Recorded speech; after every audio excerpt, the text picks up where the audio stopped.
It's time for another unboxing.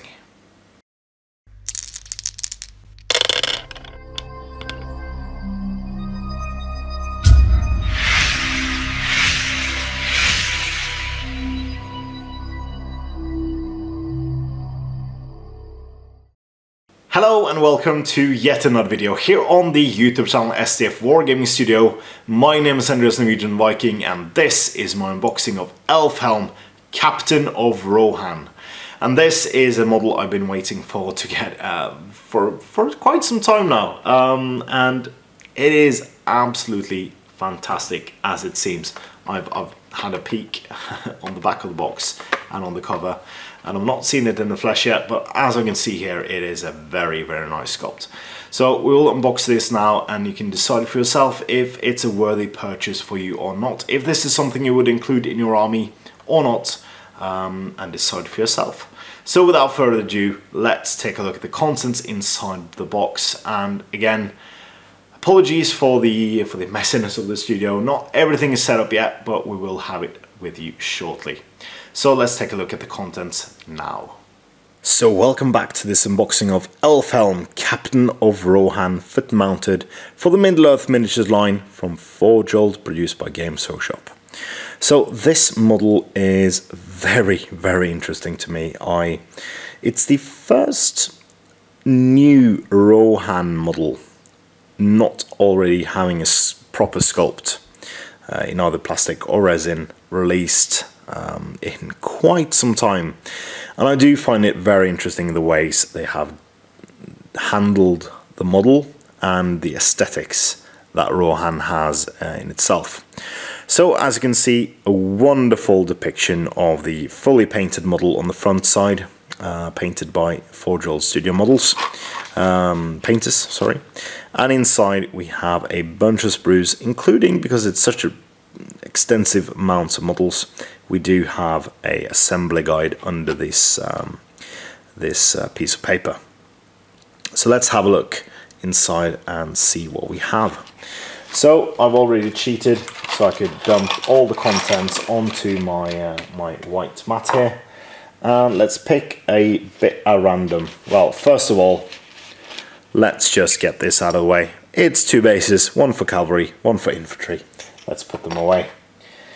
So next up we have a staple of most of Forge's miniatures line from Middle-earth. We have a base insert. So this base is very cool. It does fit the cavalry, so this is the big one. It has a scimitar. Looks to be either an Eastling or an Orcish scimitar. And then you have a Orcish shield. So it seems he has ran over a couple of orcs on his way. I'm not a huge fan of doing bases like these because it does limit a bit to what you can use your imagination for the bases. But I do very much enjoy that they have used it as an option, because it's not something you must include, it's something you can include. So nice looking base. On the next sprue we pick up, we have the foot base for the model on foot. So here we have the foot base. It does seem to be another orc sword with a small assortment of rocks and a footprint. So it seems like this is the base for a foot. He has one foot here and one on top of the rock over here. Then we have a nice piece of cloak. I do believe that this is for the foot model as well. Look at that shield. If that isn't awesome, I'm not sure. This is very cool.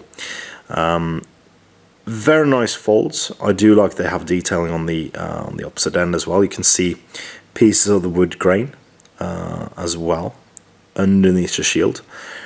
I failed to see if any are going to actually be seeing this once painted, the full model. But yeah, that looks absolutely beautiful. Next up we have another sprue. So this is, there we go. There's a foot, there's a hand, there's a sword and a shield. And the shield is exactly like the other shield. except this one isn't covered by a piece of cloak. So you can see that wonderful Nordic shield design with the shield having a outward circle, and then you grip in the center. I have multiple of those pieces at home. I can make like 10 shields for reenactment purposes with the shields I have at home. The shield metal bit, at least. You'll only need wood and some other stuff to make the shield, and time, of course, which I have very little of. And then look at that filigree on the armor. It is absolutely wonderful. If we can get that into focus. Doesn't want to. There we go. That is such lovely detailing on that calf. And the armor as well, very reminiscent of Theoden, Theodred's and Eomer's armor. Very, very nice looking. And the sword as well. I don't know if I completely enjoy the on top of the grip there, because it's not much there rather than a odd looking circle. But again, he's a minor named hero. Well, he's not minor, he's a medium-sized hero, if that's something I could say. But he's very lovely. Very lovely sculpt, that is. Next sprue is two spears with hands. So a bit of, first I've seen in some time, a bit of warping on the straightness of the spear itself. But the detailing is on point. Very, very nice, especially the point. That's very nice. I do like the tip of the spears. So what we got next? We have another sprue, which is 2 hands and 2 heads. So that is the foot and the mounted head. Very much like they don't have the same expression as well. Really, really cool. And then you have 2 hands. So I do believe that these are the spare hands. Not spare hands, but the hands you hold the spear in.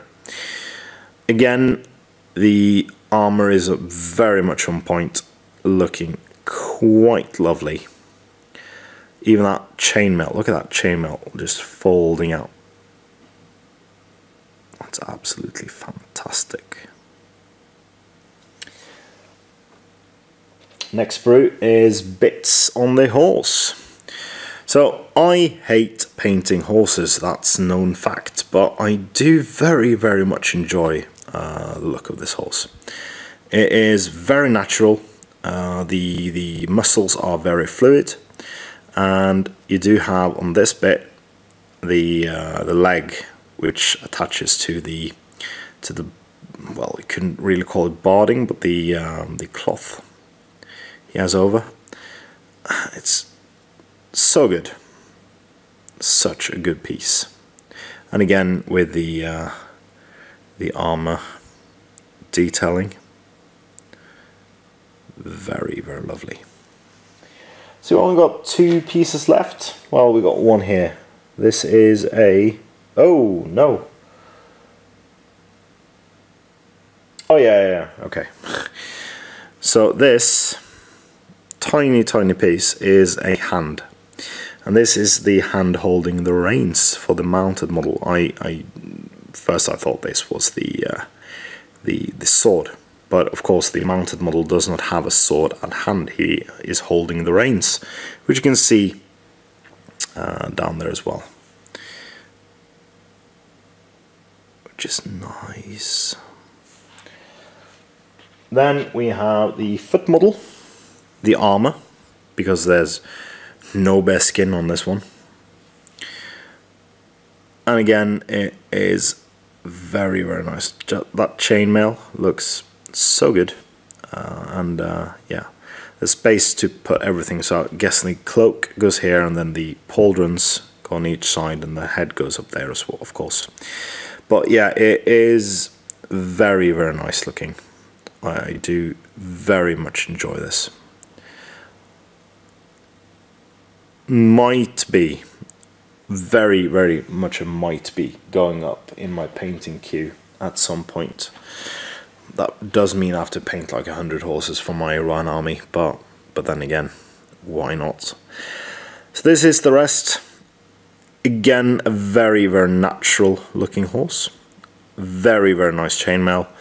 The fluidity of the model is really cool. And it just looks at home in the saddle. So yeah, one of the well, maybe one of the best horses I've seen in quite some time. So that does conclude my unboxing of Elfhelm, Captain of Rohan. And do tell me what you think about this in the comment section below, because I do feel like this is maybe my favourite of the new Middle-earth models from Forge World at this point. So tell me if you agree. But yeah, that's it for today. Please comment, like, share and subscribe. And do consider supporting us on Patreon using the links in the description below. It is a fantastic way for you to support our efforts here at the studio, and it gives us the monetary means to expand, improve and give you more cool videos each and every week. So if that's at all interesting, click the link, but more importantly, support your hobby.